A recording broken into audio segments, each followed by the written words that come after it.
果站这儿啊。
女士们、先生们，大家上午好！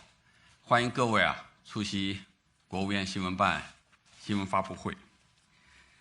昨天6月30日，13届全国人大常委会20次会议 of the 13th NPC adopted by vote the law on safeguarding national security in Hong Kong at its 20th session and has decided to add it to Annex 3 of the Basic Law of Hong Kong. Today, we're happy to have with us Mr. Shen Chunyao, Director of Legislative Affairs Commission of NPC Standing Committee, and Mr. Zhang Xiaoming, Executive Deputy Director of Hong Kong and Macau Affairs Office of the State Council. They will give you a briefing about this law and answer your questions. Now, some opening remarks from Mr. Shen. Friends from the press, good morning. Today is July the 1st, which marks the 99th anniversary of the founding of the CPC. It also marks the 23rd anniversary of the return of Hong Kong to the motherland. I'd like to take this opportunity to express congratulations. On June the 30th this year, the law of the People's Republic of China on safeguarding national security in the Hong Kong Special Administrative Region was adopted by vote at the 20th session of the Standing Committee of the 13th National People's Congress, or NPC. It was adopted unanimously. This shows the will of the people and fully reflects the aspirations of people of all ethnicities of China, including the people of Hong Kong. The law was promulgated by the order of President Xi Jinping on the same day and has entered into force. On June the 30th, at the 20th session of the 13th NPC, it was also decided that this law will be added to the list of laws in Annex 3 of the Basic Law of Hong Kong. In this way, the number of national laws has been increased in Annex 3 to the Basic Law. It was made clear that this law shall be promulgated and applied locally by the Hong Kong Special Administrative Region. We have learned that at 11 p.m. last night, the government of the Hong Kong SAR has gazetted this law. So now this law has already entered into force nationwide, including the Hong Kong SAR. The formulation of this law is a key step and an important task to implement the decisions made at the 4th plenary session of the 19th Central Committee of the CPC and the 3rd annual session of the 13th NPC.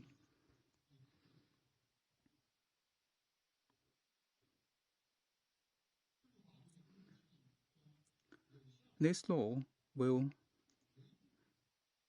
effectively safeguard national security and effectively prevent, suppress, and impose punishment for offenses endangering national security in relation to Hong Kong.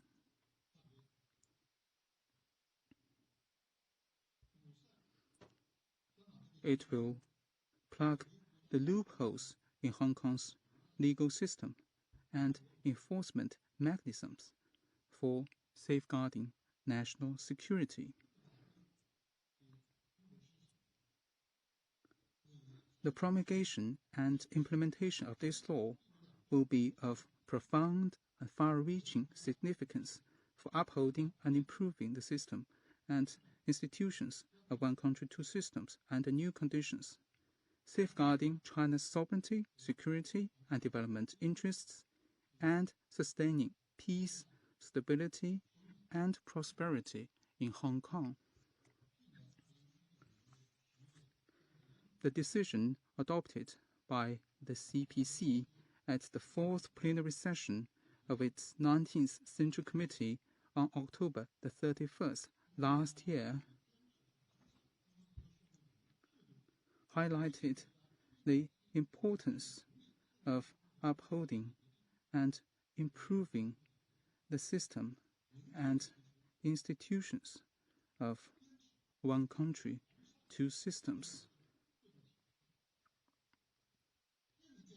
It stressed the compelling need to establish and improve the legal system and enforcement mechanisms for safeguarding national security in the two special administrative regions and support them in strengthening their law enforcement forces.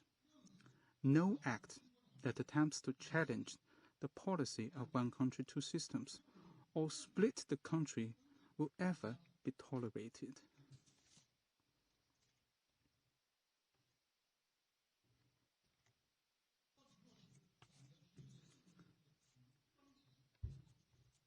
In view of the current developments in Hong Kong, it is imperative to establish and improve at the national level the legal system and enforcement mechanisms for safeguarding national security in Hong Kong. It is very important to do so.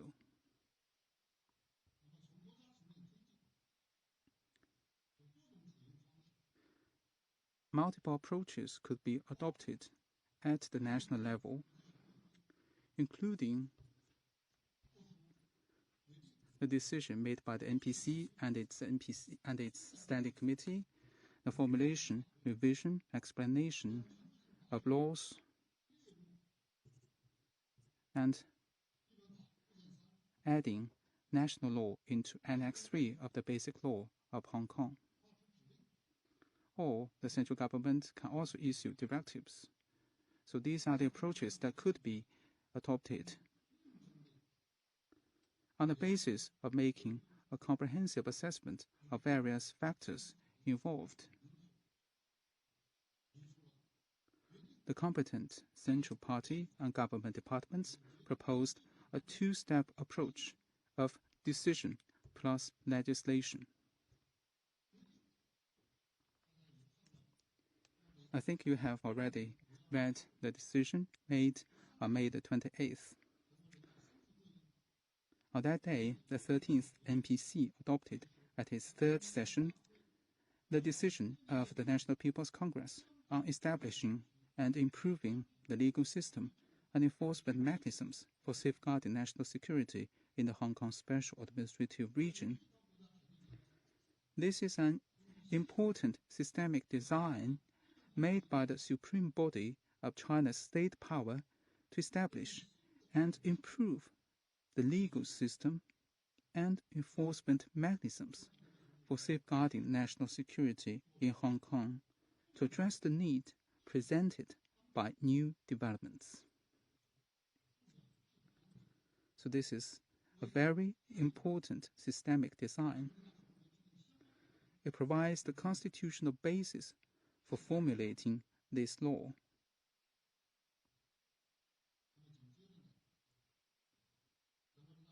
Following that, the NPC Standing Committee in mid and late last month convened the 19th and 20th session of the Standing Committee.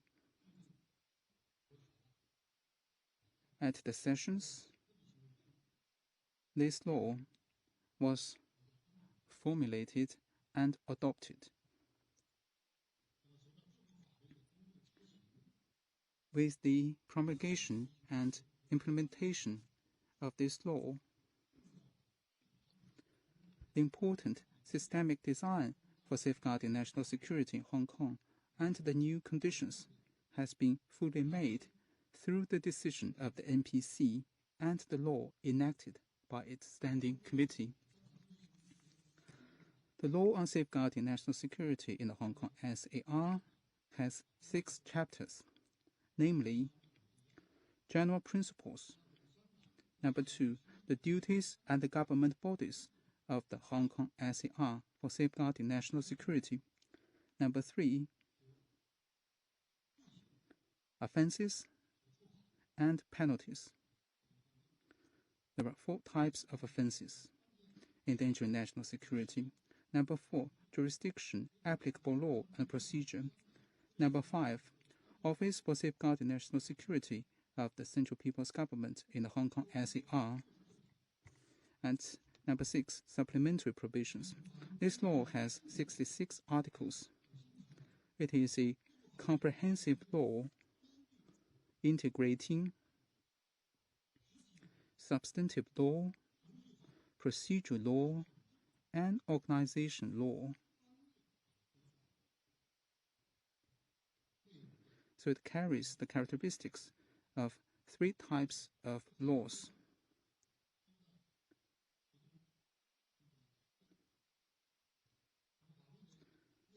The main provisions of the law, which are stated in explicit terms, are as follows.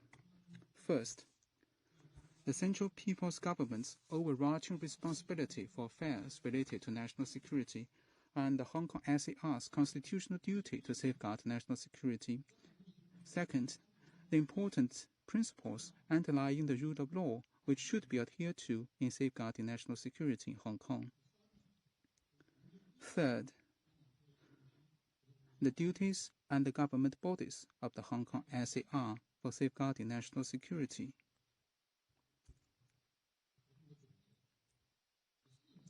Fourth, the 4 types of offences endangering national security.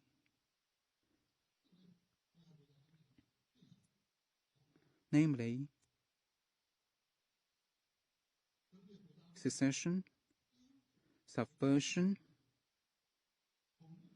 terrorist activities, and collusion with a foreign country or with external elements to endanger national security, and the penalties for these offences. Fifth, jurisdiction, applicable law and procedure. And sixth, the Office for Safeguarding National Security of the Central People's Government in Hong Kong. So the name of this office was stated clearly in the law.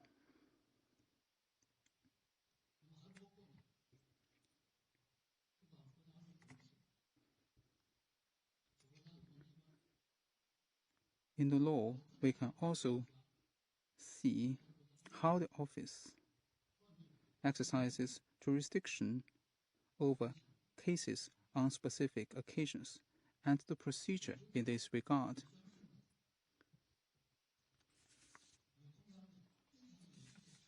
We are confident that with the strong leadership of the central government, with the extensive support of people across the country, including the people in Hong Kong, the implementation and promulgation of this law will effectively safeguard national security in Hong Kong.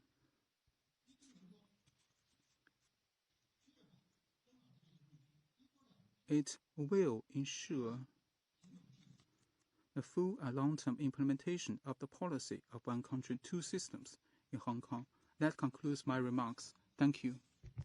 I now give the floor to Mr. Zhang. Friends from the press, good morning. Today is a joyous day as it marks the 20th anniversary of Hong Kong's return to the motherland and the establishment of the Hong Kong Special Administrative Region, Hong Kong SAR. I extend our warm festive greetings to the 7.5 million Hong Kong residents.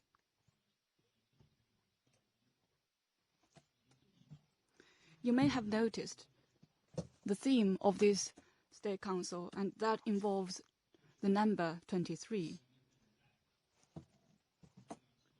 That is, people have waited for 23 years for the legislation as stipulated in Article 23 of the Hong Kong Basic Law. And now, the law of the People's Republic of China on safeguarding national security in the Hong Kong Special Administrative Region has entered into force upon promulgation. The 23s may be a coincidence, but the making of the national security law for Hong Kong does represent, I think, the trend of history. Here I would like to highlight 4 points about the significance and impact of this law. First, this law marks a milestone in advancing the cause of one country, two systems. The policy of one country, two systems is a pioneering initiative that has no precedent. In the course of its implementation, challenges and issues are expected to rise from time to time and need to be addressed. Since the return of Hong Kong, the central government has exercised its power to interpret on 5 occasions provisions of the Hong Kong Basic Law and adopted 4 decisions on matters relating to its implementation. In comparison, the MPC decision and this law adopted by the MPC Standing Committee yesterday are the most important policy initiatives taken by the central government to address issues relating to Hong Kong. This law is the second important legislation on Hong Kong that the central government has enacted in addition to the Basic Law. It is designed to ensure the full and faithful implementation of the policy of one country, two systems, reinforce the legal foundation underpinning the principle of one country, and draw the red line that no one should cross. It will strengthen institutional safeguards against national security risks in the Hong Kong SAR.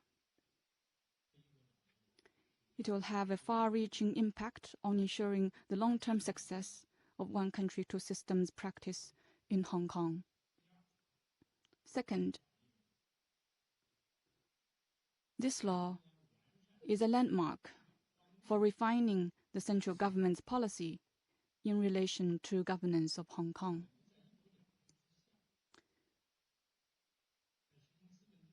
Hong Kong practices capitalism, and its social and political conditions are quite complex. Thus, how to enhance governance of Hong Kong under the one country, two systems framework has always been a major concern of the central government. At its 4th plenary session held last October, the 19th Central Committee of the Communist Party of China adopted an overarching strategy and program for modernizing China's governance system and capacity.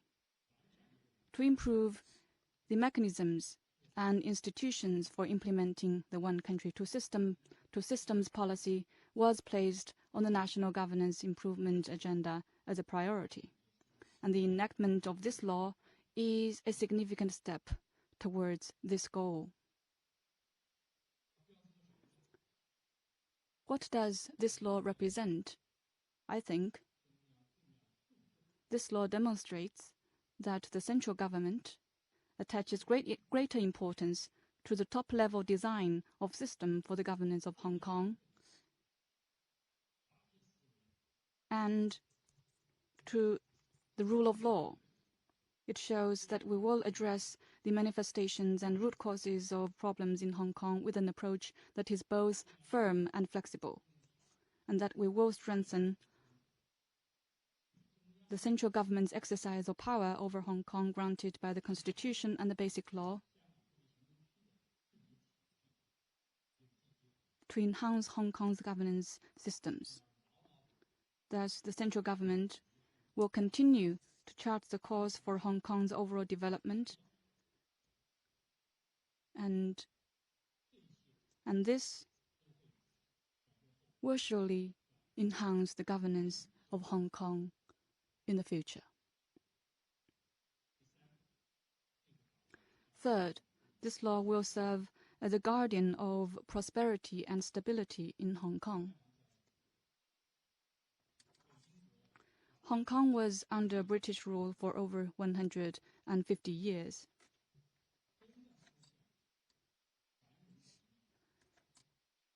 But it was not until the 1980s that it truly started to prosper. There's much we can learn from this history.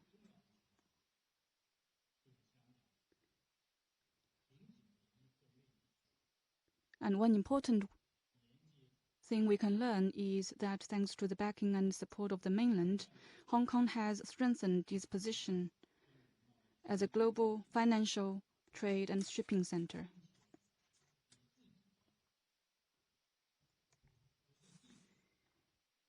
It has leveraged its unique status and strength to support China's reform and opening up endeavor and its quest for modernization. The mutually beneficial exchanges between the mainland and Hong Kong are essential to Hong Kong's long-term prosperity and stability.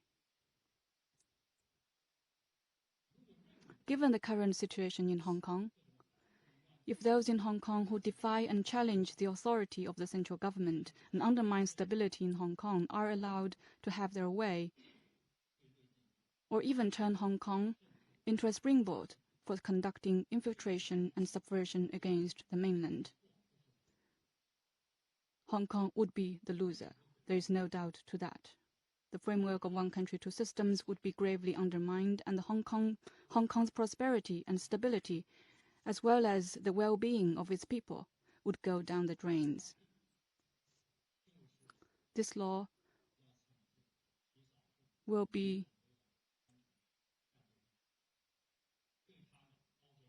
the sword of Damocles hanging over a tiny group of criminals who endanger national security and serve as a deterrent to external elements who interfere in Hong Kong affairs.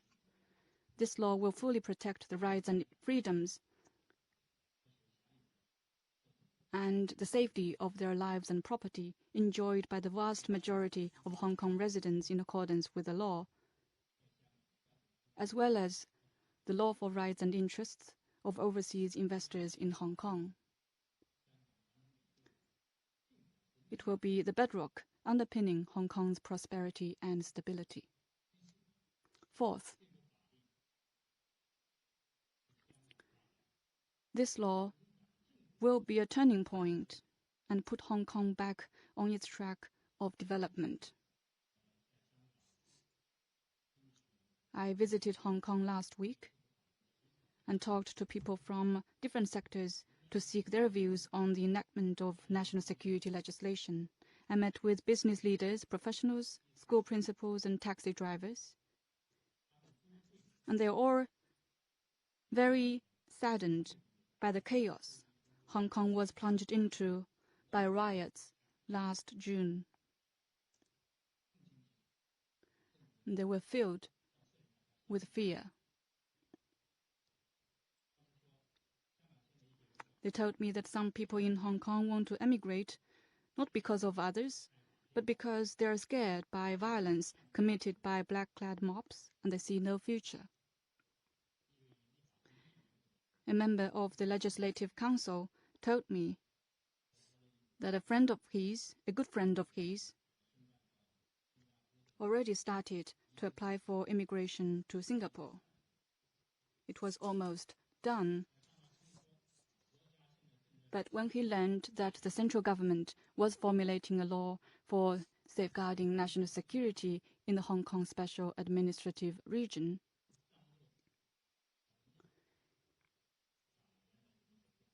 he tore up his application form right in front of the legislative member I met. He was thrilled and said, "There is now hope for Hong Kong." Just as many said to me during my meetings with them, it is high time for Hong Kong to stop chaos, restore law and order, and move forward.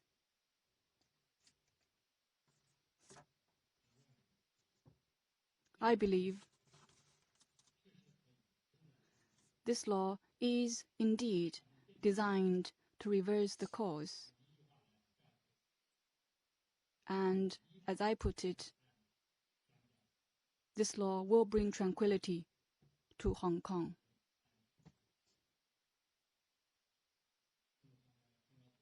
Just as Director Shen said just now, today also marks the 99th anniversary of the founding of the Communist Party of China. Our party put forward the creative initiative of one country, two systems, and has steered the steady course in implementing the policy of one country, two systems.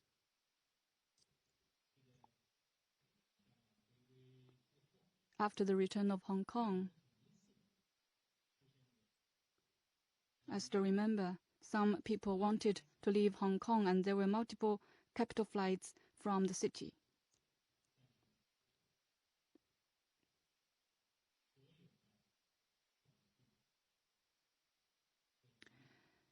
But all such concern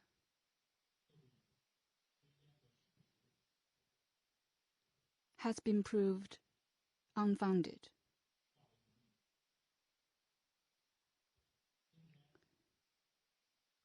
And they are all gone as time passes by.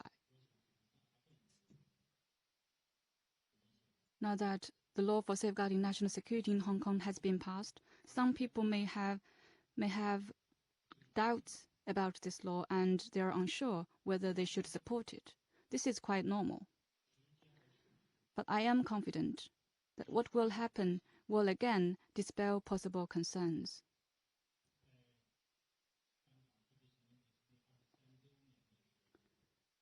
This law, a special gift to the Hong Kong Special Administrative Region for its 23rd birthday,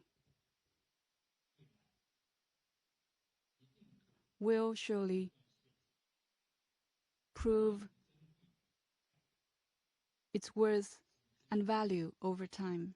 With that, I conclude my opening remarks. Thank you. Now the Q&A session starts. Please identify your affiliation before you ask your questions. Thank you. CCTV.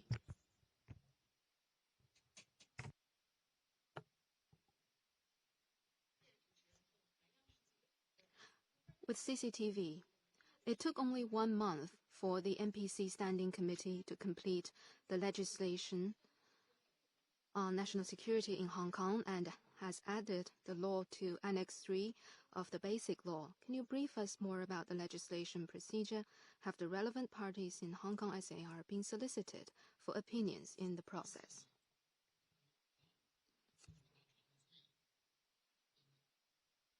The NPC and NPC Standing Committee have adopted the decision and then completed the legislation.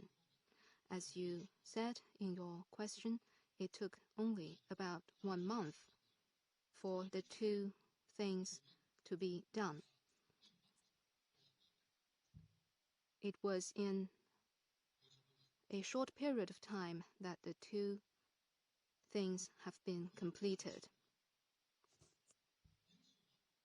There have been a number of important factors in this process.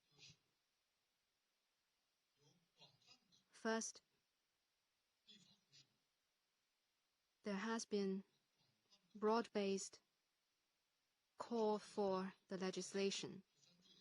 At the third session of the 13th NPC, Vice Chairman Wang Chen of the National People's Congress Standing Committee presented explanations on the draft decision of the NPC. As he noted in the explanations, following the adoption of the decision, the NPC Standing Committee will work with other competent authorities to formulate this law to address the prominent issues in Hong Kong's legal system for safeguarding national security. Specialized agencies, enforcement mechanisms, and law enforcement capacity will all be built up to ensure the effective local implementation of this law. This was about 1 month ago. You may have the impression of this draft decision when it was deliberated during the annual session. And also during this year's MPC and CPPCC sessions, deputies and representatives have suggested the need for the Standing Committee to legislate on safeguarding national security in Hong Kong.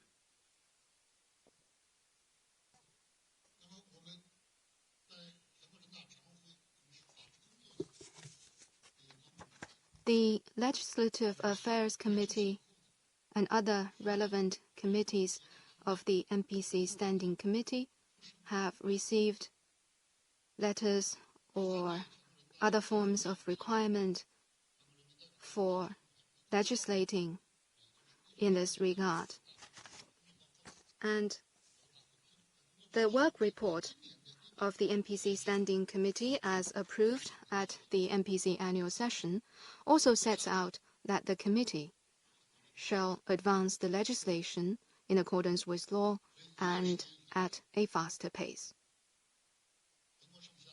So during the recent months, the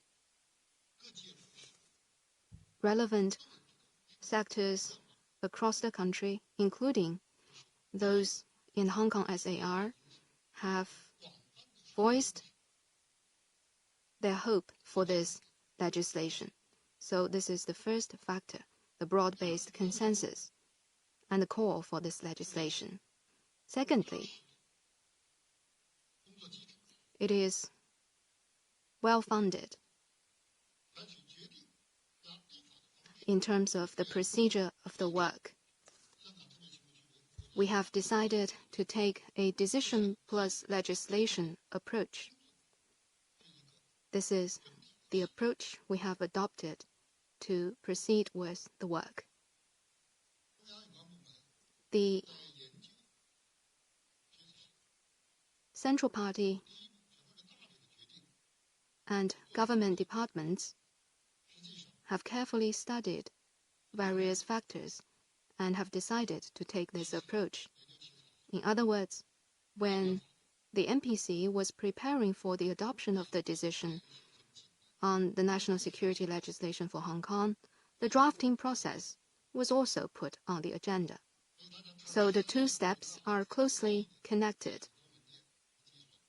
If you review the documents in the annual sessions of the MPC, you can recognize that the work has been done with this approach.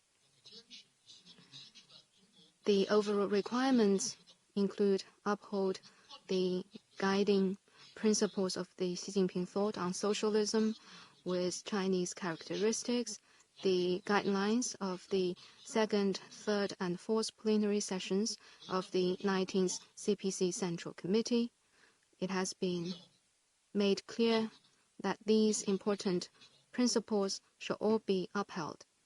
Altogether, 5 major principles have been identified in proceeding with the work. And all these basic points, basic guidelines, have been specified during this year's annual session of the MPC. And they have been followed in the process of legislation.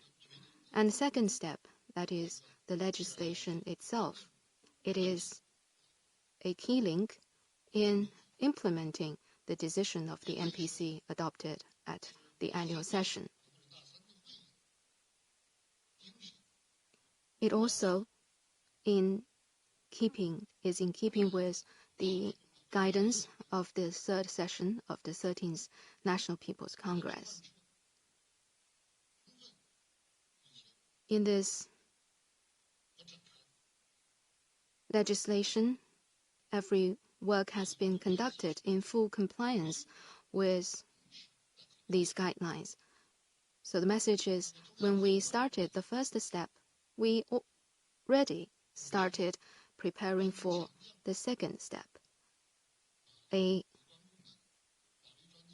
high-caliber team of professionals, including legislative professionals and professionals who have a sound knowledge about legal system in Hong Kong, have been put together so that in a fairly short period of time, the draft of the law has been formulated.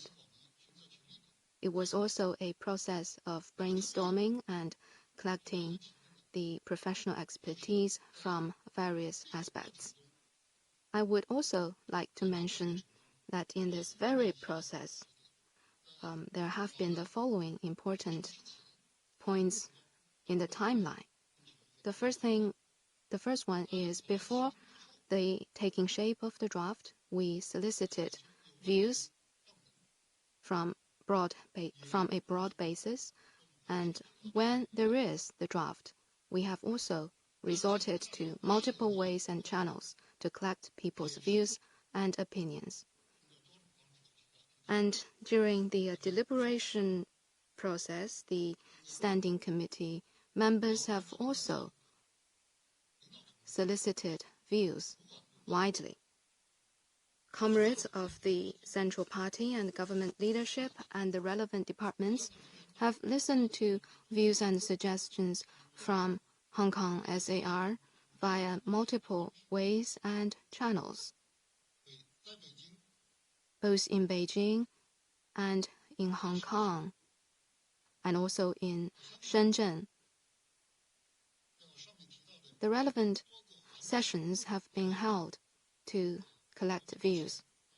As I mentioned earlier, before we had the draft and after we had the draft, we made a point of listening to views from the related sectors, particularly from Hong Kong. And these include views from Chief Executive and principal officials of the Hong Kong SAR government, President of Legislative Council, legal professionals in Hong Kong, members from Hong Kong in the MPC's Basic Law Committee, and MPC deputies and CPCC representatives from Hong Kong, and also personalities and figures from a wide spectrum of the society. So this, I believe, is a prominent feature of the legislation. And another point is the MPC Standing Committee attaches high importance to this legislative agenda. In our meetings of the Standing Committee and in the meetings of the specialized committees of the MPC, we have all taken this as an important item on this agenda. In order to speed up the legislation, we have adjusted our normal procedure of work.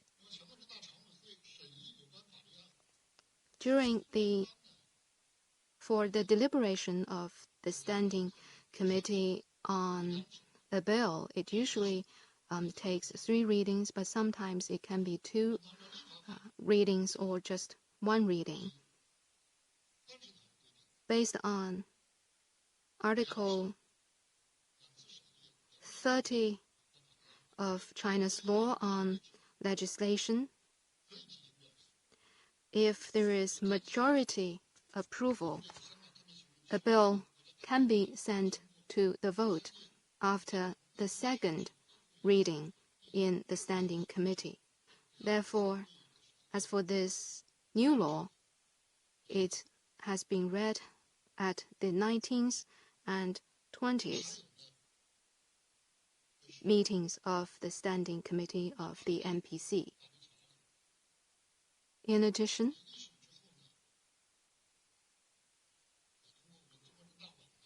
usually when a bill has gone through the first round of deliberation, it could be put on the website of the MPC. There is a special column at our website for this purpose. This is the usual case. But as for this law,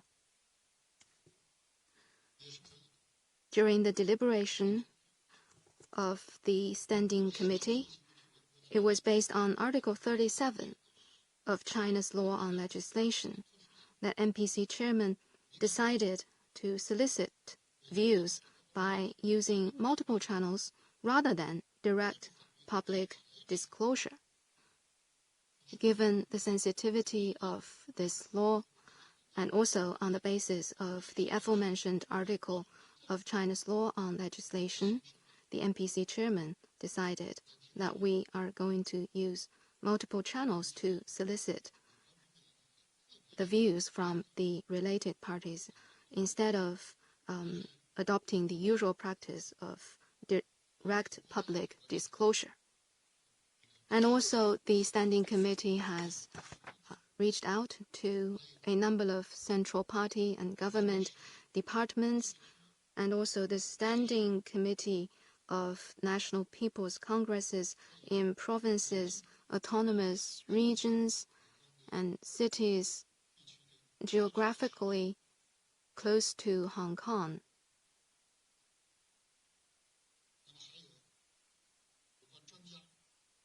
And the Standing Committee has also consulted with legal professionals and other relevant experts. The purpose is to collect views and opinions from various parties. And of course, we have also listened broadly to other members in the Standing Committee of the NPC. So all in all, this law has reflected broad-based consensus. It has reflected the view, the aspirations of the entire Chinese nation, including our compatriots in Hong Kong. And in terms of the process of legislation, it is in full compliance with the legislative procedure in China. Let me also say that this new law has been added to the list of the Annex 3 of the Basic Law. This is also based on the relevant provisions of the Basic Law and the Constitution. And before the decision was made, it was required that the views from the NPC's Committee of the Basic Law of Hong Kong SAR and the views of Hong Kong SAR government shall be solicited. This is also an important aspect of or channel of listening to the views and opinions from Hong Kong society. And certainly we have done this in a fairly short period of time. And it was yesterday on the 30th of June that the legislation was completed and law was added to the Annex 3 of the Basic Law. The message is everything is in keeping with the legal procedure.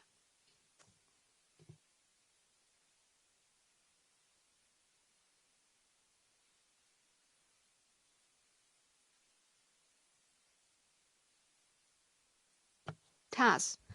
Recently, some Western countries have issued the statement saying that this national security legislation for Hong Kong is against one country, two systems. What is your take? Those countries also threaten that if this law is passed, China will be subject to sanctions. What is your response?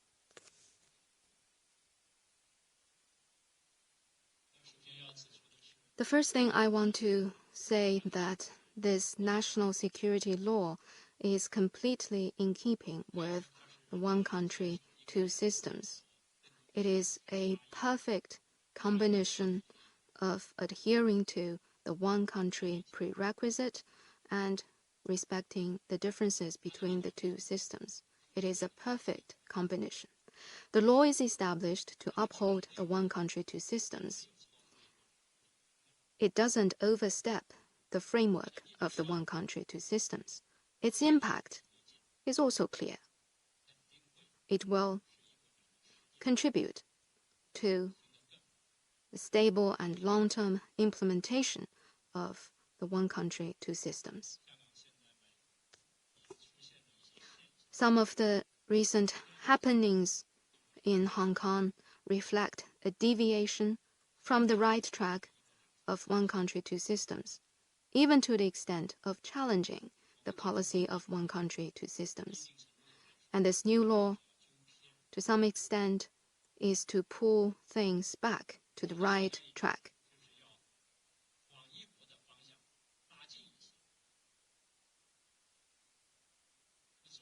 And ultimately, the purpose, the goal is to uphold and advance the cause of one country, two systems, instead of changing the practice.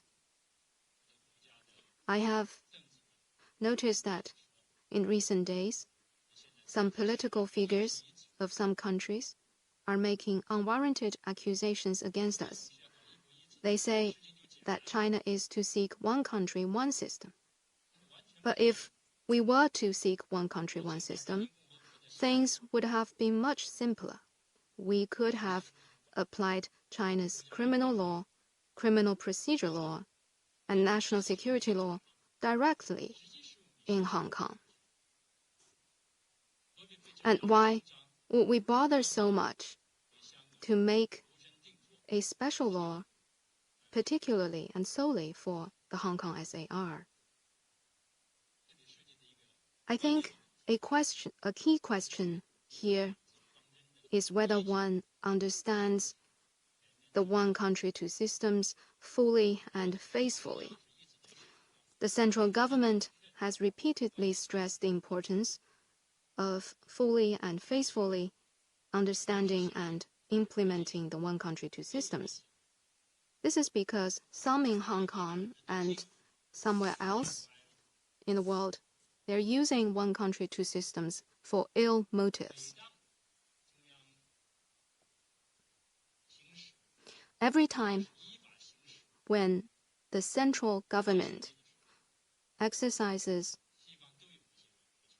some legitimate and lawful power, some Western politicians are always so eager to make unwarranted accusations with their misrepresentation of the one country, two systems and the high degree of autonomy.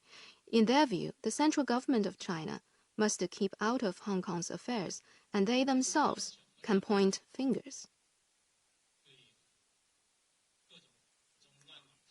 But how is that possible for the central government to sit and do nothing when a few anti-China elements are going all out to stir up riot in Hong Kong, split the country, and jeopardize China's national security? Is there any country in the world that will permit such offenses happening time and again on its own soil?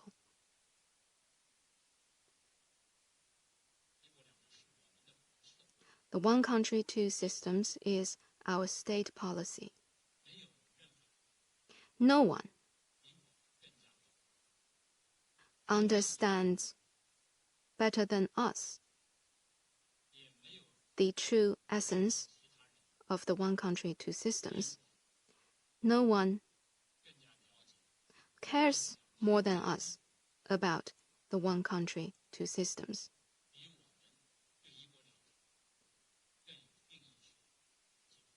We are in the best position to define and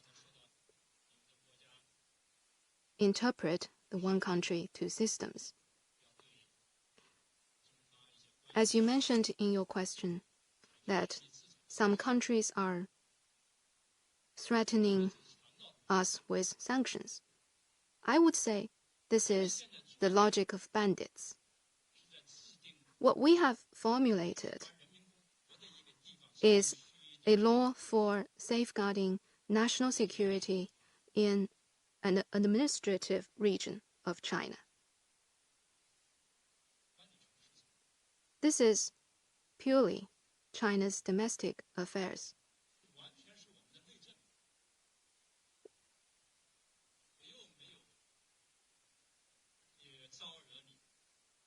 There is no logic supporting those threats of sanctions. We didn't provoke anyone. It reminds me of two phrases in Hong Kong dialect, meaning, you know what you are doing. There is none of your business.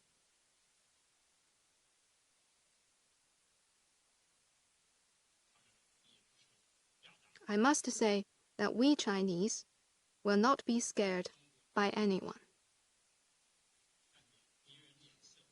Long gone are the days when we Chinese had to take cues from others. This is my answer to your question.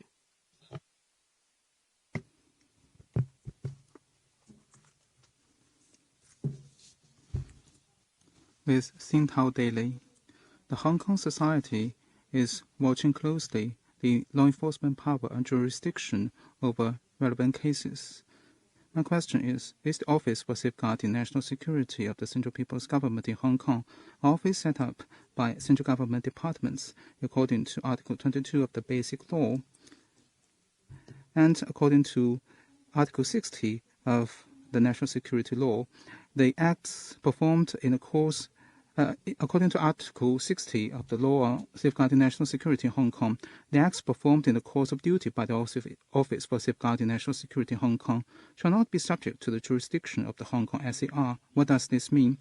With the implementation of this law, how will the office perform its duties? Will it send the suspects for trial on the mainland?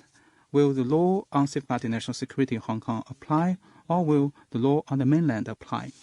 Thank you for your question.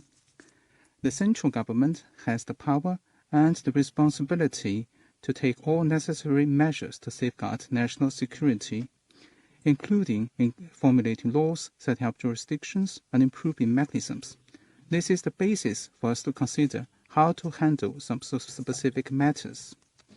According to the law on safeguarding national security in Hong Kong, the Central People's Government set up an office for safeguarding national security in Hong Kong. This office is established based on the NPC's decision last month, as well as the just adopted law on safeguarding national security in Hong Kong. From the name, one can tell that this office is established by the Central People's Government. It is different from the offices set up by central government departments or set up by provinces, autonomous regions, or municipalities in Hong Kong in accordance with Article 22 of the Basic Law, as you mentioned. According to Article 60 of the Law on Safeguarding National Security in Hong Kong, the acts performed in the course of duty by the Office for Safeguarding National Security in Hong Kong and its staff shall not be subject to the jurisdiction of the Hong Kong SAR. This means that the acts of the Office and its staff in the course of duty shall not be subject to the jurisdiction of the executive authorities, legislature, and judiciary of Hong Kong. This is important to ensuring the performance of mandate by the office, because the office exercises its jurisdiction with a mandate that goes beyond the high degree of autonomy enjoyed by Hong Kong, and relevant affairs to be handled by the office also involve state secrets. So it is solidly based on both law and practice to state that the acts performed by the office will not be subject to the jurisdiction of Hong Kong SAR. In formulating Article 60, we also refer to relevant provisions of the garrison law and the common practices of other countries. In Hong Kong, we have the Office of the Central People's Government in Hong Kong. We also have the Office of the Commissioner of the Foreign Ministry in Hong Kong. And we also have the garrison in Hong Kong. And now, with the establishment of the Office for Safeguarding National Security of the Central People's Government in Hong Kong, we now have 4 bodies set up by the central government in Hong Kong. And in the U.S., it has 2 judicial systems at the federal and at the state level. And the state exercises jurisdiction over some matters.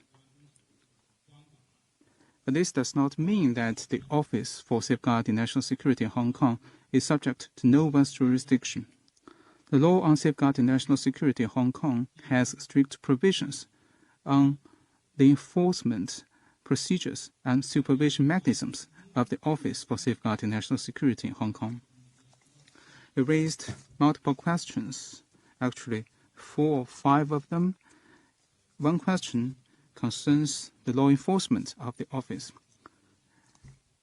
Let me say this. It is made clear in Article 55 of the Law on Safeguarding National Security in Hong Kong that the Office for Safeguarding National Security in Hong Kong only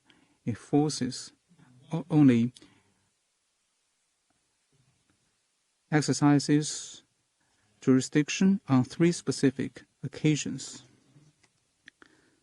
The office may take the form of initiating investigation into the cases.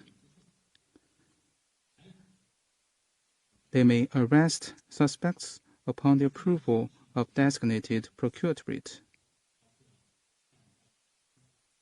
And in terms of other follow-up measures, for example, prosecution, trial, and other matters, it was stated clearly in this law, that is, the People's Procuratorate, designated by the Supreme People's Procuratorate, would prosecute the cases, and the court designated by the Supreme People's Court will handle the cases.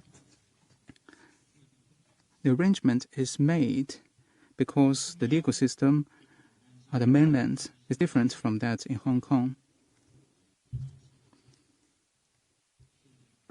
Relevant law enforcement and judicial authorities at the state level are different from those in Hong Kong.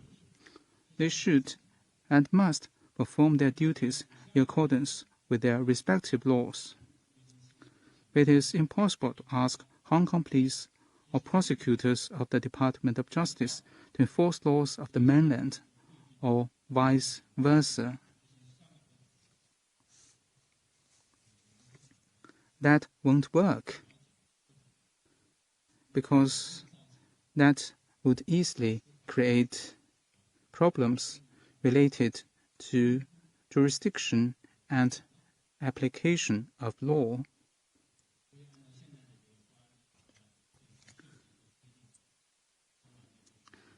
According to the law on safeguarding national security in Hong Kong, the law enforcement and judicial authorities at the state level and in Hong Kong will exercise whole process jurisdiction respectively, including investigation, prosecution, trial, and imposition of penalty.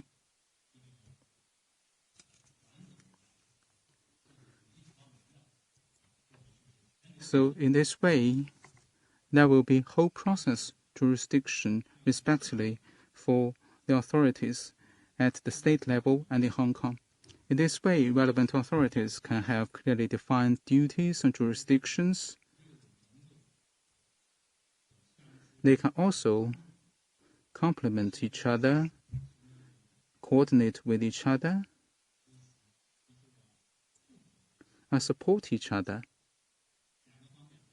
In this way, they can jointly form the system and mechanisms for safeguarding national security in Hong Kong. This is my answer. Thank you.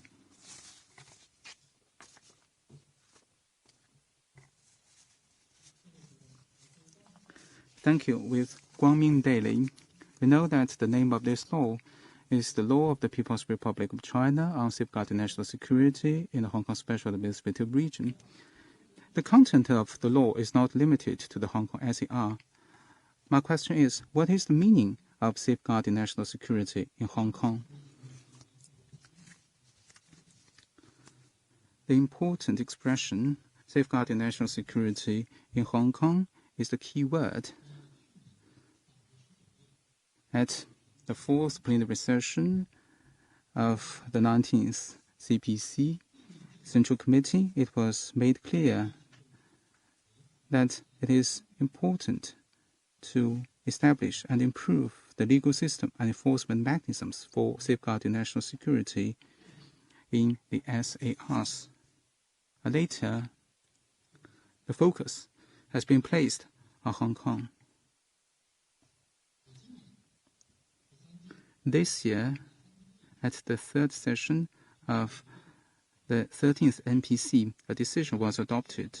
The name of it is on establishing and improving the legal system and enforcement mechanisms for safeguarding national security in Hong Kong.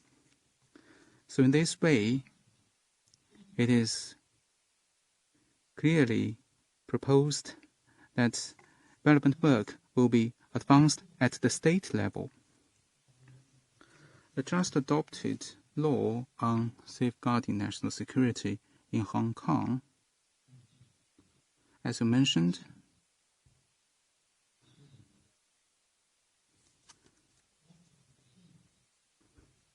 goes beyond the Hong Kong SAR itself in terms of the content of the law. So the expression safeguarding national security in Hong Kong is very important to understand its meaning, and it at least carries 3 layers of meanings. Number one,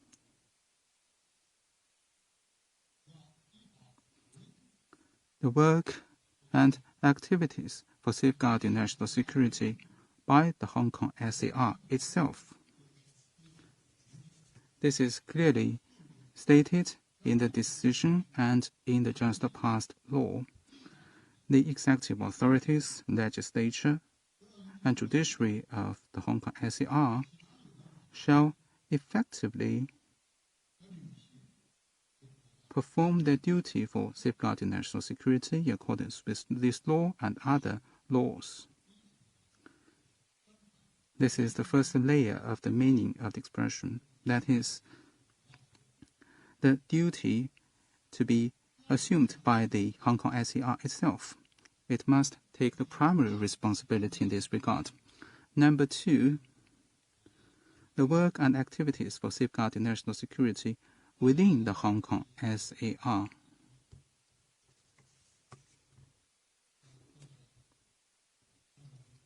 Just now, Mr. Zhang mentioned that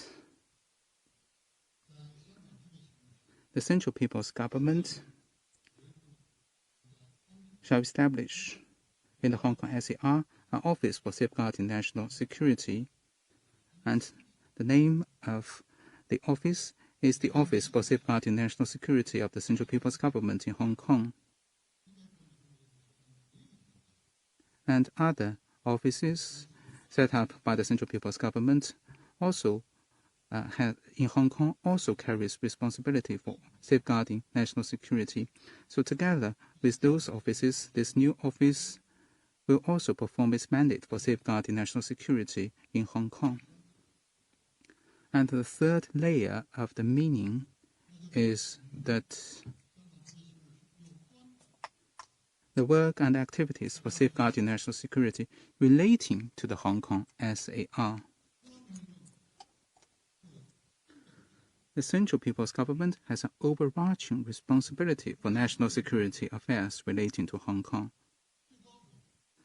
Overarching responsibility means the ultimate responsibility or the comprehensive responsibility.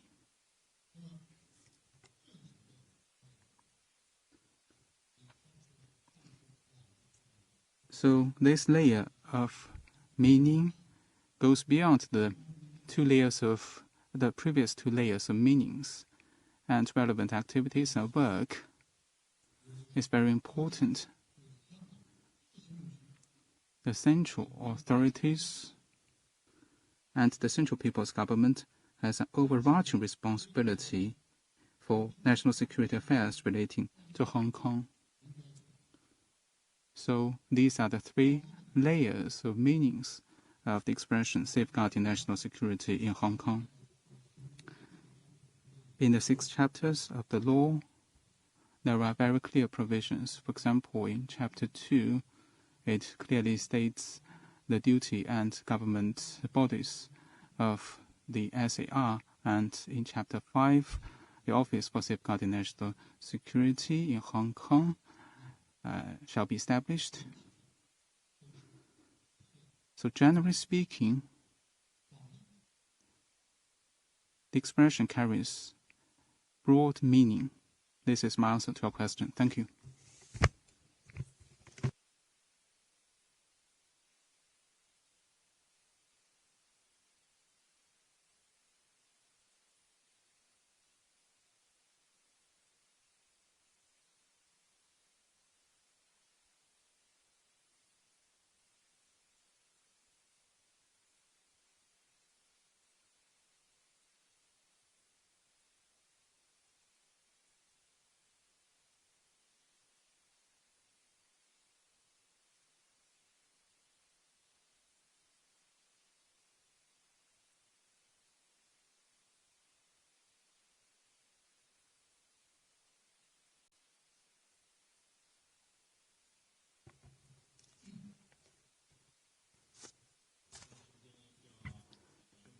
First of all, let me clarify that in Article 29 of this law just passed,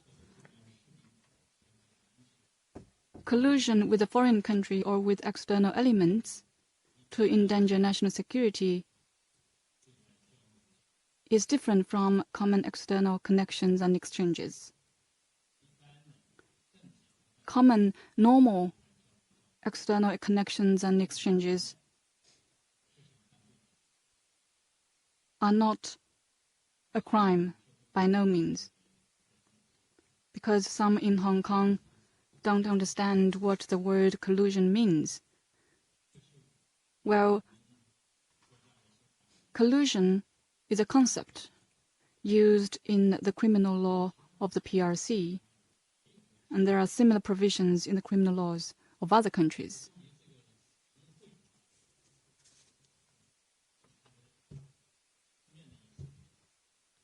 Well, the word collusion means to work together to do something bad. It is indeed a negative word. And in the criminal law,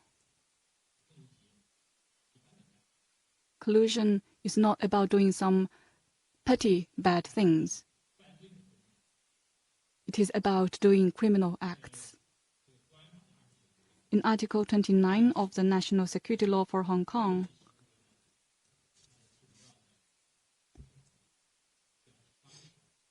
the main manifestations of collusions are clearly stipulated, which define what acts may constitute a crime. And there are specific stipulations. And I have the text with me, and I think it is very clearly written. So Article 29 specifies the following scenarios.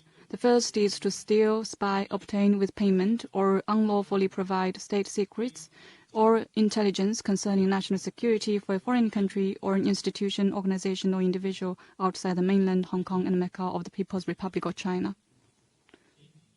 That is what we usually call espionage. The second is to request, to conspire with, or to directly or indirectly receive instructions, control, funding, or other kinds of support from a foreign country or an institution, organization, or individual outside the mainland, Hong Kong and Macau of the People's Republic of China to commit criminal acts. So the external elements is a must in this.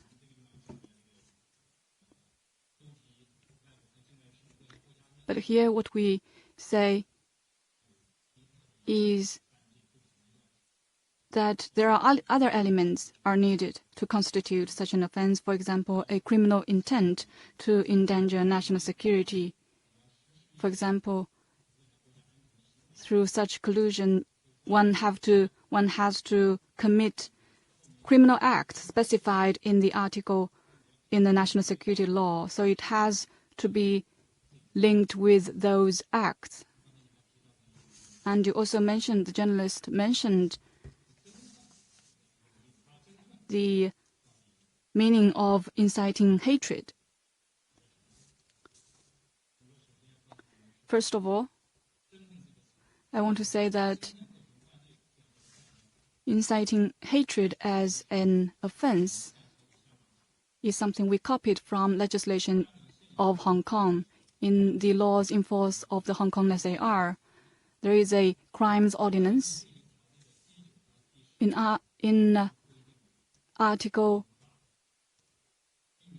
9, it is mentioned hatred, inciting hatred towards people and government may constitute an offense, which shows that in formulating this new law, we have given full consideration to the existing provisions and laws of Hong Kong and the concepts, practices of the common law system of Hong Kong. Normal day-to-day acts of hatred will not constitute an offense, because it is clearly specified in the law that it will have to there is another condition, that is, it may cause severe consequences for it to constitute an offense. If someone spreads rumors to incite hatred in society towards the central government, for example, there was a rumor last year that there were homicide in Hong Kong, and direct the attention to the Hong Kong police, and it was clearly made up.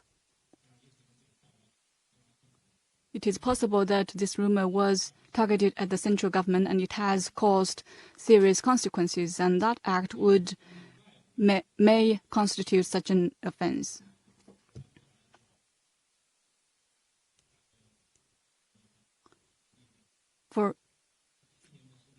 Give another example. Last year, we saw people going to another country and beg these countries to sanction China. If serious consequences were caused, it is also punishable by this law. Thank you. Next question, please.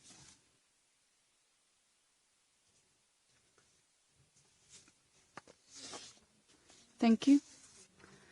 China Daily. Article 23 of the Hong Kong Basic Law says that the Hong Kong SAR shall enact laws on its own to prohibit any act or activity endangering national security.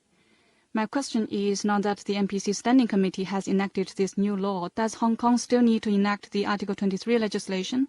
What is the relationship between the Article 23 legislation, the law adopted by the NPC Standing Committee yesterday, and the current laws of Hong Kong?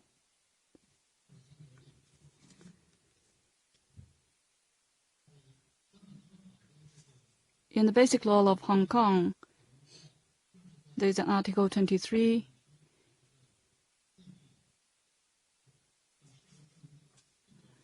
I think this article is best known in the provisions of the Basic Law both in Hong Kong and in the mainland.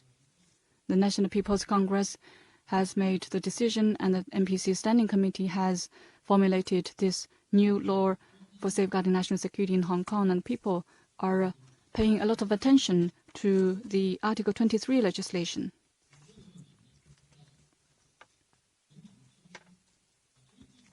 In the process of making the decision and formulating the new law for safeguarding national security in Hong Kong. This question has been given careful consideration. At the third plenary session of the 13th National People's Congress, the NPC adopted the decision to establish and improve the legal framework and enforcement mechanisms for safeguarding national security in Hong Kong. In Article 7 of the new law, it is also clearly stipulated that Hong Kong SAR must complete as early as possible the legislation for safeguarding national security as stipulated in the Basic Law and refine relevant laws. Just now, Mr. Zhang mentioned that we have waited for 23 long years for that to happen, and the coincidence of the many 23s.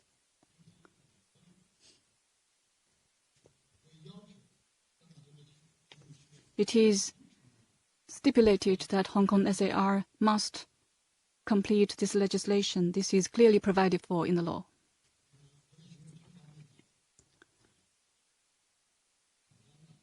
The Hong Kong SAR, the chief executive and the government have also made their attitude clear that after the adoption of this new law, they will refine relevant laws of the Hong Kong SAR in this process.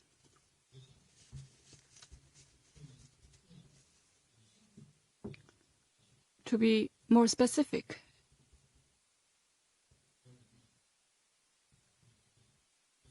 I want to talk about something that many people in Hong Kong and across the country are very interested in. First is, what is Article 23? Well, it asks the Hong Kong SAR to enact national security legislation on its own, and it lists 7 types of acts and activities endangering national security that must be prohibited. For example, secession, subversion, inciting rebellion, treason, theft of state secrets,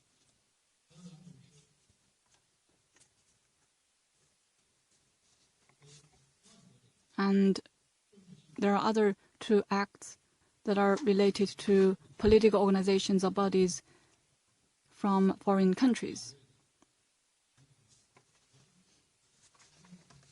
Altogether, there are 7 types of acts and activities that must be prohibited and punished.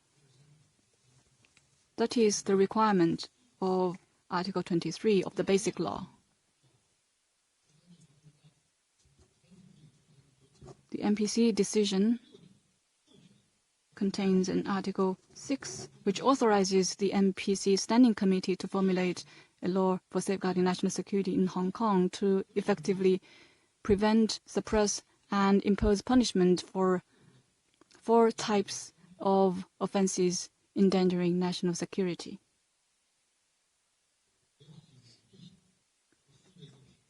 And they are secession, subversion, organization and perpetration of terrorist activities, and collusion with a foreign country or external elements to endanger national security. These 4 types of offenses were clearly set out in the law.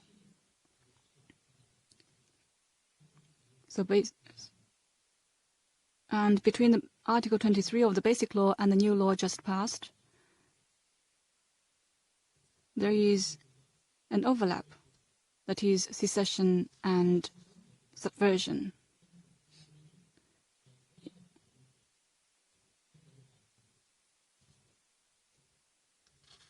Subversion of state power, as defined in the new law, and subversion of the state government as stated in the Basic Law. Second,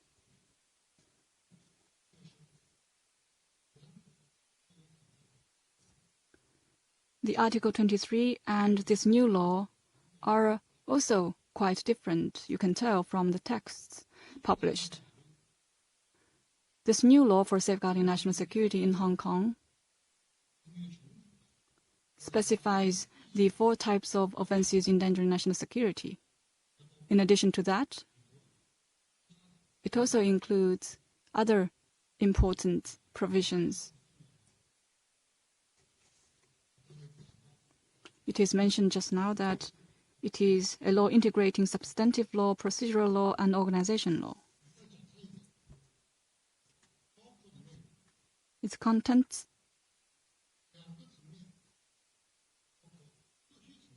include 2 levels: institutional arrangements and design at the Hong Kong SAR level and institutional design at the state level. And it consists of 2 aspects. One is to improve the legal framework for safeguarding national security, and the other is to improve the enforcement mechanisms, legal framework and enforcement mechanisms. And third, it integrates substantive law, procedural law, and organization law, which means this new law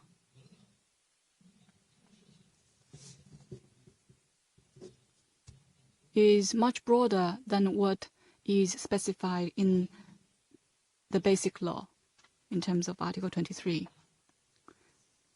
Third, this new law does not replace the Article 23 legislation of Hong Kong.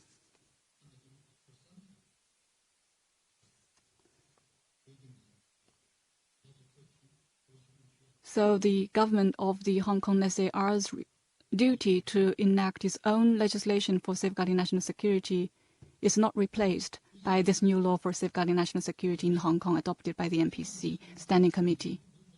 Fourth, the Hong Kong government's duties in terms of completing the legislation for safeguarding national security, and also to refine relevant laws, which means the Hong Kong SAR needs to not only pass the Article 23 legislation, but also others. So it is not limited to the Article 23 legislation. Just now it is mentioned that last year in the Hong Kong SAR there was a case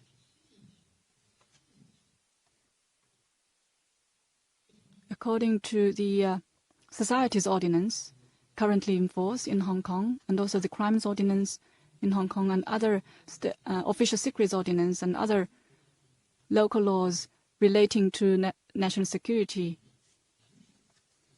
So the SAR needs to refine its relevant laws in addition to formulating the legislation required by Article 23 of the Basic Law. Finally, there is another important point, that is Hong Kong's own national security legislation and their implementation shall not contravene the MPC decision and the law on safeguarding national security in Hong Kong adopted recently, yesterday, by the MPC Standing Committee. It shall not contravene the decision and law adopted at the state level. These are very important institutional design. At the 3rd plenary session of the 13th National People's Congress and the 20th and 19th session of the NPC Standing Committee, it is also clearly stated.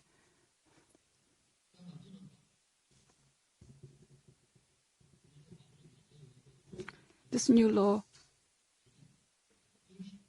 is in line with the Constitution, the Basic Law of Hong Kong, and the spirit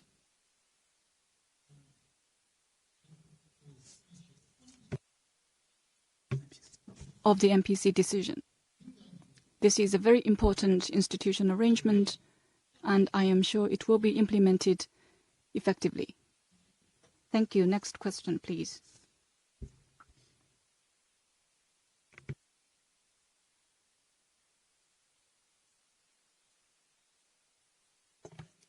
Ta Kung Wen-hui Pao of Hong Kong.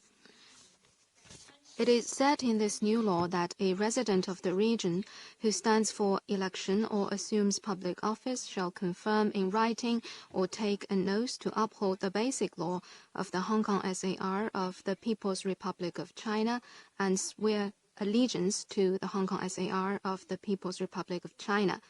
A person convicted of an offense endangering national security by a court shall be disqualified from standing as a candidate in the elections of the Legislative Council and District Councils or holding any public office in the region. Is this to disqualify some opposition candidates in the September election of the Legislative Council to swear allegiance to the Hong Kong SAR? Does this mean also to swear allegiance to the People's Republic of China? Well, Article 6 of this new law provides stipulations with regarding to the oath-taking and allegiance swearing for people holding public offices. And this provision has taken reference from the Article 104 of the Basic Law. But the scope of application is wider than the Basic Law. It goes beyond the scope as defined in the Basic Law, such as Chief Executive and President of the Legislative Council. The new law will involve anyone who is to assume public office. In the meantime, there is also a provision that a resident of the region who stands for election or assumes public office shall confirm in writing or take an oath to uphold the Basic Law and swear allegiance to the Hong Kong SAR of the People's Republic of China. As a matter of fact, since 2016, similar practices have already been adopted by the SAR government for anyone who is to run for a position in the Legislative Council or in District Council. You would have to sign a relevant confirmation letter. So this new law has legalized this practice. It has met the needs on the ground. It is well justified and lawful. Let me also say that whether it is the Article 6 of this new law or whether it is Article 104 in the Basic Law, the provision of swearing allegiance to the Hong Kong SAR undoubtedly includes allegiance to the country, namely the People's Republic of China. This is quite obvious. This is determined by the legal status of the Hong Kong SAR. The region is an inalienable part of China. It is a special administrative region with a high degree of autonomy. So for people holding public offices, when they swear allegiance, certainly they are swearing allegiance to the country. One should not take an out-of-context view on this matter. One should not erroneously think that allegiance to Hong Kong SAR is only to the SAR. I say this with good reason, because some people in Hong Kong do hold this wrong view. In addition, in the National People's Congress Standing Committee's interpretation of the Article 104 of the Basic Law in November 2016, it is also stipulated that the taking of oaths stipulated by Article 104 of the Basic Law is a legal pledge made by public officers specified in the article to the People's Republic of China and its Hong Kong SAR, and is legally binding. You mentioned whether this is the purpose of having this stipulation in the new law, whether it is to disqualify some people in the September election in the Legislative Council. Well, I would like to say that those who hold this view think that we are as narrow-minded as they are. The Central People's Government has decided to formulate this piece of law. The purpose is to safeguard national security. It is to safeguard national security and restore stability in Hong Kong. It is to promote long-term implementation of the one country, two systems. So we are on a much higher ground. We are looking at a much broader horizon. And you also mentioned if those opposition candidates may get disqualified because of opposing this law. I think this could be a question worth of studying, but I believe in the near future, the SAR government will make specific definitions or regulations based on the basic law, this new national security law, and the existing laws and regulations in Hong Kong SAR. Another point I want to stress here is that this legislation, its purpose is not to take the pro-democracy camp in Hong Kong as an imaginary enemy. This is not the purpose of the legislation. The legislation is focusing on combating a narrow category of crimes against the national security. The local society of Hong Kong is diverse. The local politics is diverse. The one country, two systems has already spoken volumes of the political tolerance of the Central People's Government. So the various parties, including people with different political views, different positions, they will continue to exist for a long time in Hong Kong.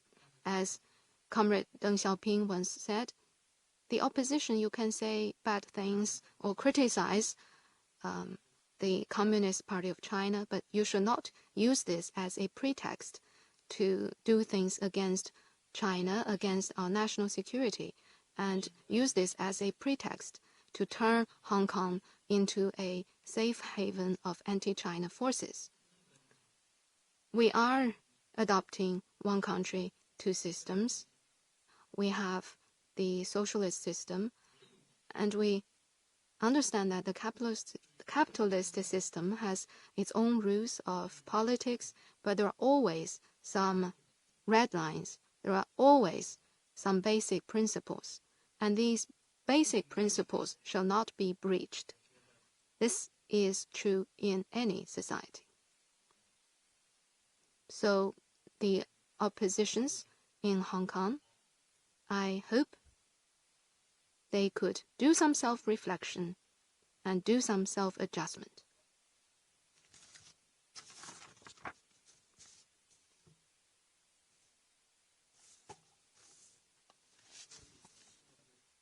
Xinhua News Agency. This law on safeguarding national security in the Hong Kong SAR says that the central government can exercise jurisdiction on 4 categories of offenses against national security. What will be the principles followed by the central government in exercising the jurisdiction, and what will be the division of responsibility as to the jurisdiction of the cases between the central government and the Hong Kong SAR? This is an important question, as we said earlier, that according to Article 55 of this new law, there are some certain circumstances when the central government can exercise jurisdiction on certain cases. But to begin with, the law says clearly that the Hong Kong SAR has the constitutional responsibility for safeguarding national security. The Article 12 of the new law requires that the SAR government shall establish a committee for safeguarding national security, and the committee shall be responsible for affairs relating to and assume primary responsibility for safeguarding national security in the region. It also says that the committee shall be under the supervision of and accountable to the Central People's Government. So this is the general principle. And when it comes down to the specific jurisdiction of individual cases, then again, this principle, this guideline will be followed. As you can see in Article 40, it says explicitly that the Hong Kong SAR shall have jurisdiction over cases concerning offenses under this law, except under the circumstances specified in Article 55 of this law.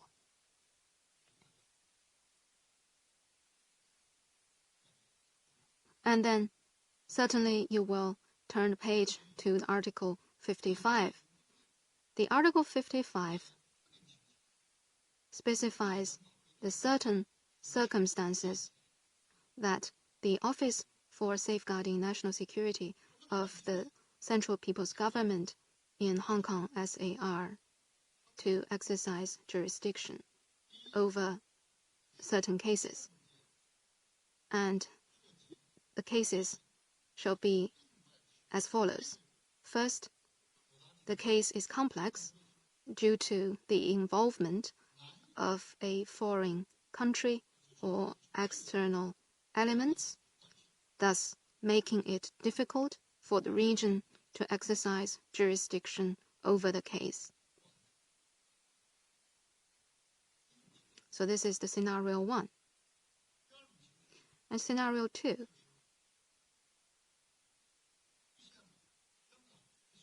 A serious situation occurs when the government of the region is unable to effectively enforce this law. So this is the second type of scenario. There is a serious situation and the government of the SAR is unable to effectively implement this law. And scenario 3 is that a major and imminent threat to national security has occurred.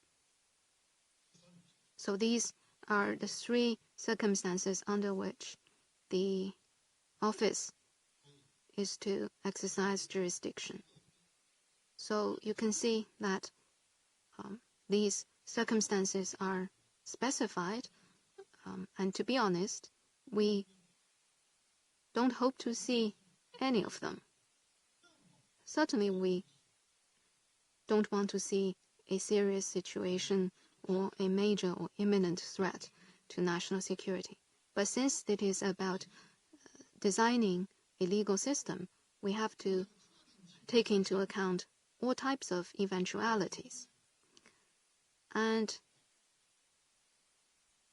procedure-wise, when the Office for Safeguarding National Security of the Central People's Government in Hong Kong SAR is to launch jurisdiction, then there are strict steps to follow. Specifically, it requires the SAR government or the office itself to make the proposal, and in whichever case, it needs to have the approval from the Central People's Government. And following this procedure, and also under the above-mentioned 3 circumstances, can there be the exercise of the jurisdiction over the cases in question by the central government. And when the office is to exercise jurisdiction over some cases, the whole process is an interconnected one that involves many links. For instance, the office shall initiate the investigation into the case, and the Supreme People's Procuratorate shall designate a prosecuting body to prosecute it, and the Supreme People's Court shall designate a court to adjudicate it. And when it comes to procedural matters like criminal investigation, examination and prosecution, trial, and if necessary, the execution of penalty. For these procedural matters, the criminal procedure law of the People's Republic of China and other related national laws will be applied. So this is what is about Article 56, 55, 56, and 57 in this new law. This is a whole complete set of provisions. I also want to say that the Office for Safeguarding National Security and other relevant agencies of the country exercise jurisdiction only on a very small number of offenses that seriously jeopardize national security.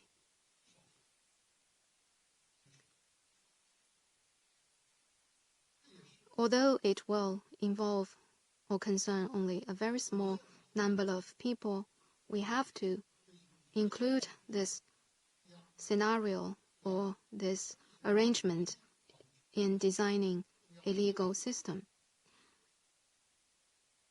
The new law has also fully reflected the overall governing power of the Central People's Government.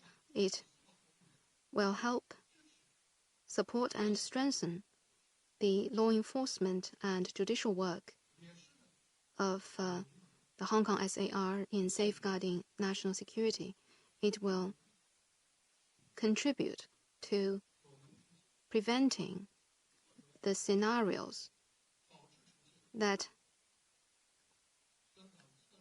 are likely to trigger the state of emergency as specified in paragraph 4 of Article 18 of the Basic Law.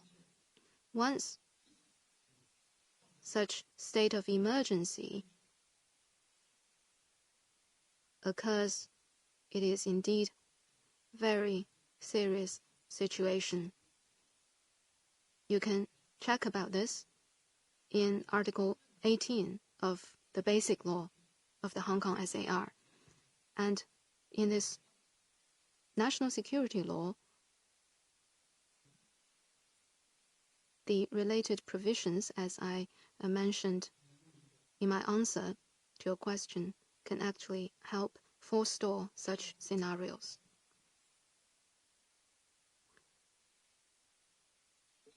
In other words, we are using an ongoing but low-intensity approach to safeguard national security in Hong Kong. We prevent, we forestall, we implement precautions against those likely serious scenarios. So this is an important point I wish to make.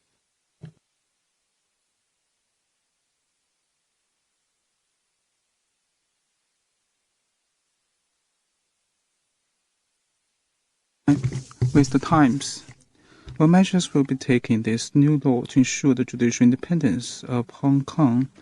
And if the chief executive can designate judges, does this contradict the spirit of judicial independence? Thank you. Well, this is a question about judicial independence.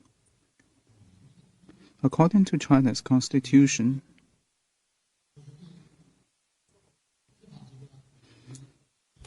the People's Court and the People's Procuratorate can exercise their functions and duties independently, free from interference. This is clearly stipulated in the Constitution and relevant laws.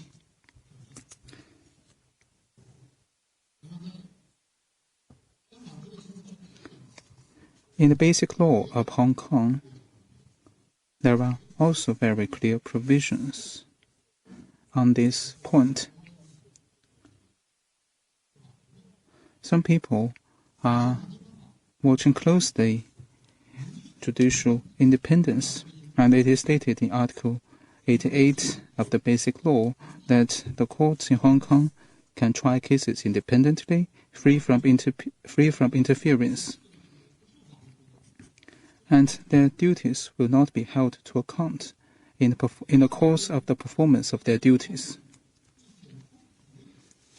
And the Basic Law also has very clear provisions on prosecution. In Article 63, it was stated that the Department of Justice undertake relevant responsibilities of prosecution free from interference. So as I mentioned in the Constitution, the Basic Law, and the other relevant laws, it is clearly stipulated that judicial independence will be upheld, and judicial independence has been ensured in accordance with relevant laws.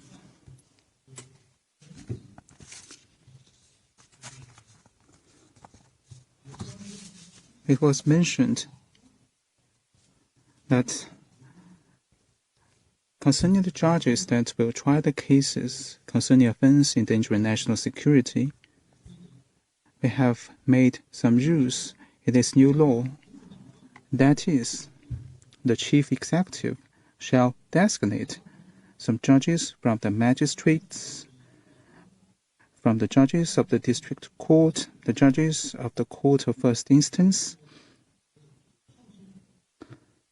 and the Court of Appeal of the High Court, and the judges of the Court of Final Appeal.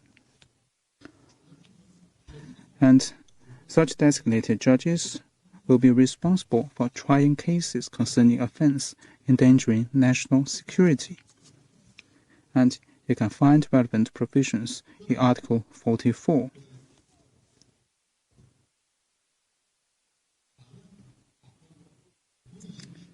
So, this article is very important to ensure that relevant judges can try cases effectively, and this article will not affect the performance of duties of the judges at large.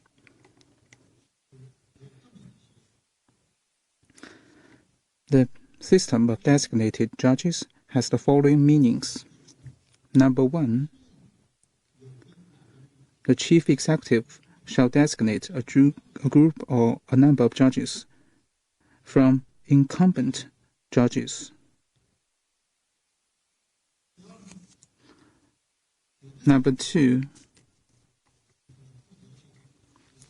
the designated judges shall be responsible for trying cases concerning offense endangering national security, and for other judges that do not serve as designated judges, they can continue to perform their duties and try other types of cases. Actually, a broad range of cases can be tried by these other judges that are not designated judges. And number 3, there is the scope of designation. The judges may come from magistrates, the judges of the district court, the court of first instance, and the court of appeal of the high court, and the court of final appeal. So there is a sort of name list of judges that can be designated. And number 4, it is clearly stipulated that when designating the judges, the chief executive may consult the Committee for Safeguarding National Security of the Hong Kong SAR and the Chief Justice of the Court of Final Appeal. This is also a very important way to ensure the effective arrangement of the system. And number 5, as I mentioned, there is this principle of independent justice or judicial justice. Relevant cases will be tried free from interference. So in this sense, the institutional arrangement reflects the primary responsibility assumed by the Committee for Safeguarding National Security in Hong Kong SAR. Meanwhile, we have also considered the actual situation of the judges in Hong Kong. As such institutional arrangement can help make the adjudication of cases more efficient.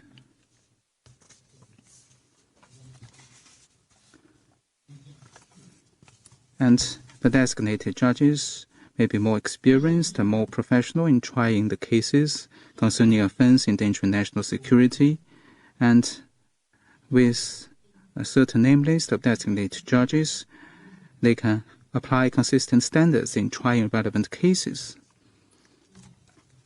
Just now we mentioned the offense of collusion in Article 29. Relevant cases have their own characteristics, so the designated judges, if they are familiar with relevant cases, they can try the cases more effectively. An example I want to use here is secession or subversion.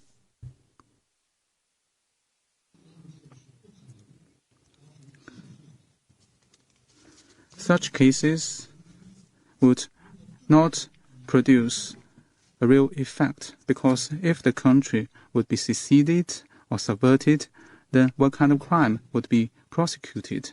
So this is the feature of this kind of crime. The state power of the People's Republic of China, be it at the state level or at the Hong Kong SAR level,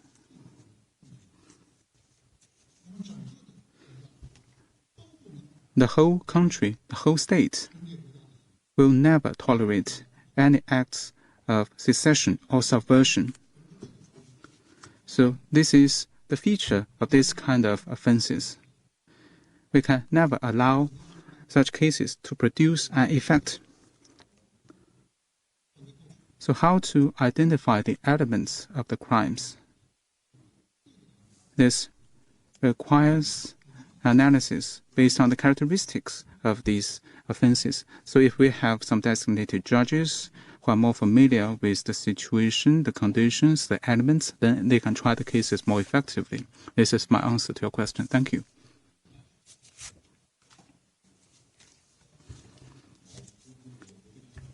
With CGTN, according to Article 66, this law shall come into force on the date of its promulgation. Does this mean that offenses endangering national security which occurred before the promulgation of this law will not be investigated or prosecuted? Thank you.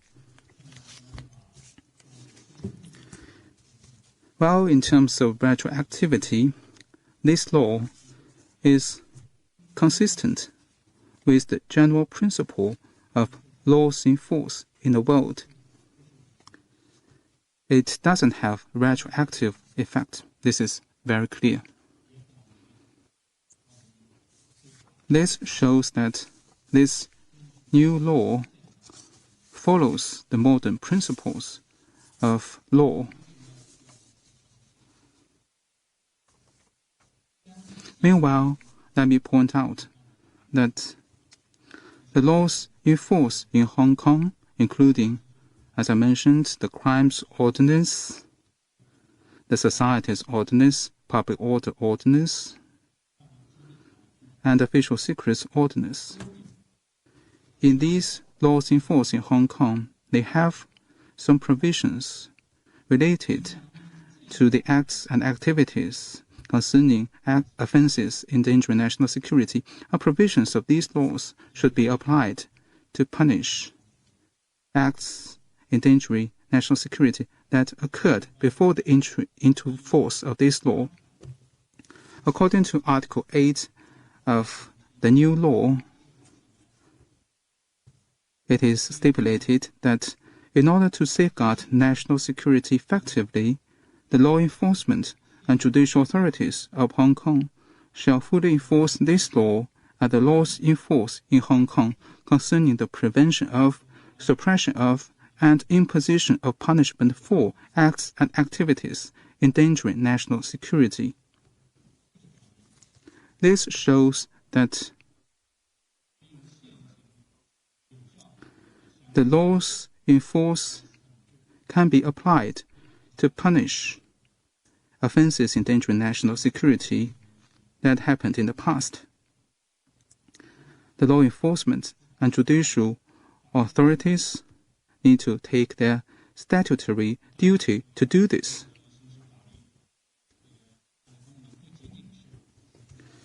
Surely, apart from punishing crimes, a more important function of criminal law is to prevent crimes. So we sincerely hope that with the implementation of this new law, the Hong Kong society can carefully study and understand this law, have a stronger sense of national identity, national security, and the rule of law. In particular, education at schools and universities should be enhanced in this regard. We hope that the young people in Hong Kong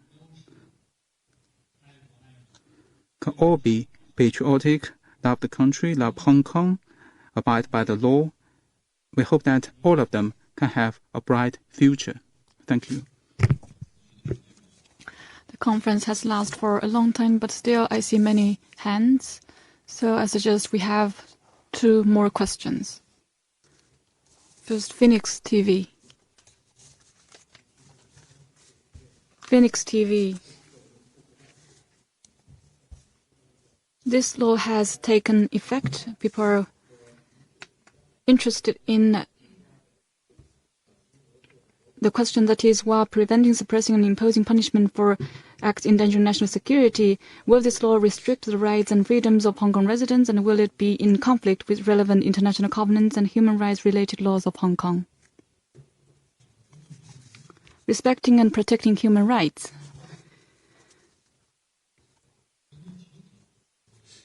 In formulating relevant law, the central government attaches great importance to the protection and respect of human rights, which is a very important principle of law. Not only in the Hong Kong SAR, actually throughout the country, much attention and effort has been given to the promotion of human rights. In the Constitution of China, it is clearly stipulated that the state shall practice law-based governance and respects and protects human rights. In many other laws of this country, criminal law, criminal procedure law, there are similar provisions. This new law, the law on safeguarding national security for Hong Kong, in Hong Kong, has also made it clear, and if you look at the text, such provisions are put in prominent places in the chapter of general principles. It is clearly stated, because the first chapter has a broader significance. Hong Kong human rights will be protected and safeguarded in safeguarding national security in Hong Kong. It is stipulated in the new law. And when handling these cases, the central authorities must also follow the important principles of law in terms of criminal proceedings.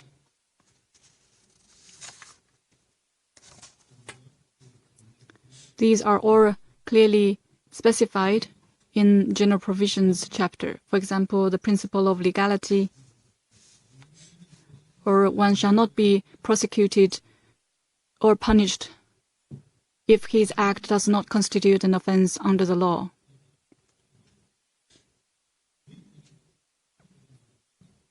That is the principle of legality. And also the presumption of innocence. This is also a very important principle in criminal justice. There are many of them. I will not go into detail. Protection of the right to defend oneself and other rights in judicial proceedings that a criminal suspect, defendant, and other participants in judicial proceedings are entitled to under the law. It's also provided for in this new law. And no double jeopardy principle is also included in this new law. So no one shall be liable to be tried or punished again for an offense for which he or she has already been finally convicted or acquitted in judicial proceedings.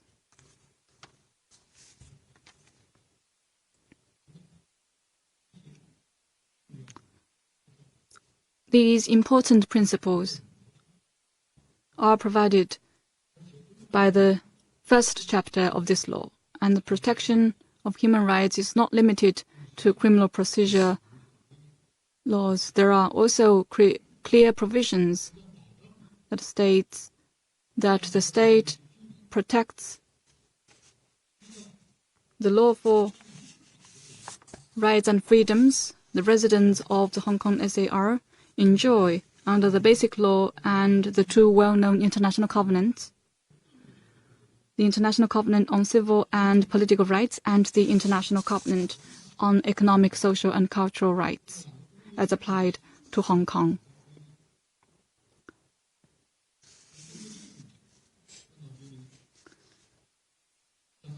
So the rights and freedoms Hong Kong residents enjoy shall be protected in accordance with the law.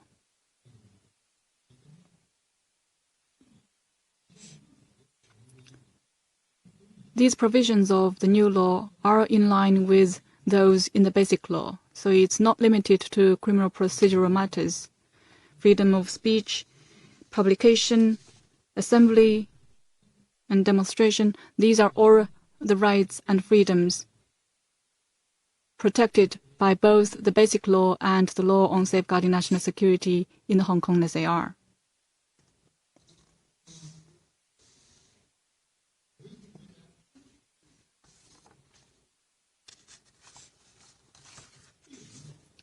To safeguard national security, one must punish, in accordance with the law, crimes endangering national security. To effectively prevent and suppress and impose and pursue criminal liability for those acts in accordance with criminal law.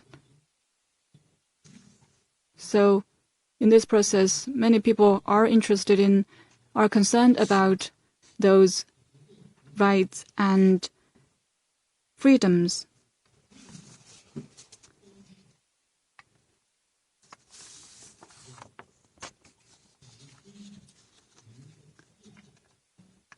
Every right has its clearly defined legal boundary. One country is the bottom line, and the two systems has boundaries. This is what Mr. Zhang just said. If you breach the boundary and the bottom line, that is not okay. Be it in China, in China's Hong Kong SAR, or in any other country in the world. This is the same. You may exercise your rights and freedoms, but that must be done within the confines of law, and one shall not breach the bottom line of law, otherwise there will be consequences according to law. In terms of safeguarding national security, which is a bottom line that no one should cross, the provisions of the International Covenant for Political and Civil Rights, it is also clearly stated that people's freedoms and rights should be protected, but the exercise of such freedoms and rights must be done within the law. And people also may ask, does it mean that you can have random laws arbitrarily formulated? Of course, that is not the case. For example, in terms of national security, public order, public health, and social decency, there are some restrictions, boundaries, or bottom lines that shall not be breached. Absolute rights or freedoms do not exist and are not possible. Well, my colleagues and I that I share the table with are not wearing a mask, but all of you, the journalists, are wearing a mask because you are responsible for safeguarding public health against COVID-19. This is a simple thing, but it's very important, and everyone has the responsibility to follow it. And yet, in some countries, that is not the case. They would say that is a restriction on people's rights and freedoms.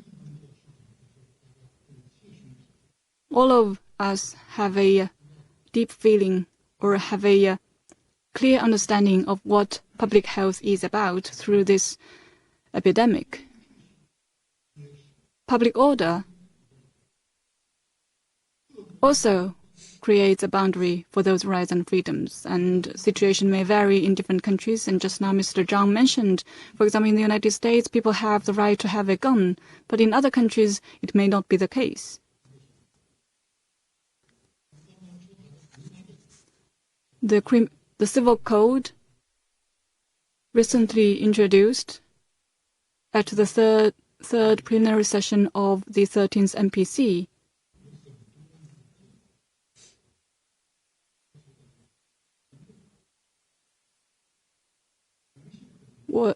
In the process of formulating that law, there were calls for recognition in law of same-sex marriage.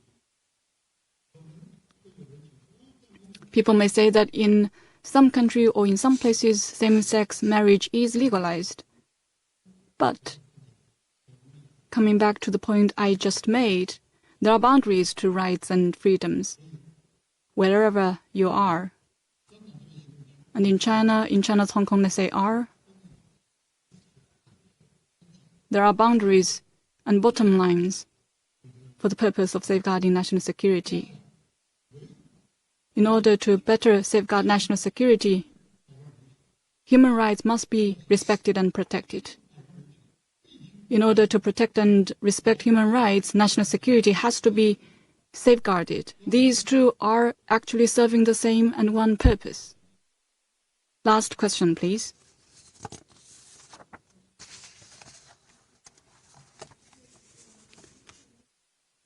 Lianhe Zaobao from Singapore. The U.S. has recently announced several measures to sanction China's push for a national security law in Hong Kong, including visa restrictions on Chinese officials and revoking preferential treatment for Hong Kong. Will China take countermeasures, and what will they be? Some worry that as the sanctions escalate between the United States and China, there might be a financial war, and Hong Kong's status as a financial hub may be weakened in this process. What is China's response to such worries? When answering the question from TASS just now, I already stated my attitude toward foreign sanctions. Some people in the United States have indeed gone too far.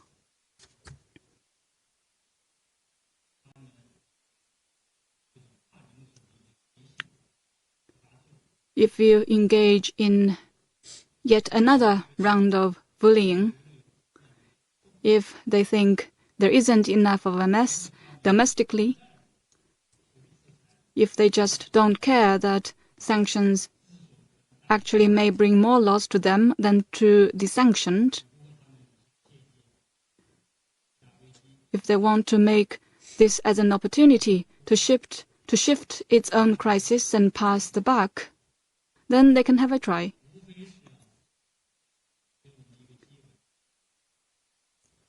As it is nothing but an opportunity for us to demonstrate our determination and ability to defend ourselves and fight back. In fact, you may have noticed in recent days, U.S. Secretary of State Mike Pompeo and Secretary of Commerce Wilbur Ross have already announced the so-called sanction measures. The Chinese government has also announced visa restrictions on U.S. personnel who have behaved terribly on Hong Kong-related issues, including entry restrictions and visa restrictions. We Chinese value reciprocity. If the U.S. takes measures, the Chinese government and the government of the Hong Kong SAR will reciprocate. And the countermeasures will come as the situation may call for. The Hong Kong SAR's special economic status, including its standing as a global financial hub, has been earned through decades-long hard work of generation after generations of the Hong Kong people. Such a status is recognized by the world, and also it is underpinned by the Basic Law. It is not something so easily taken away by any country.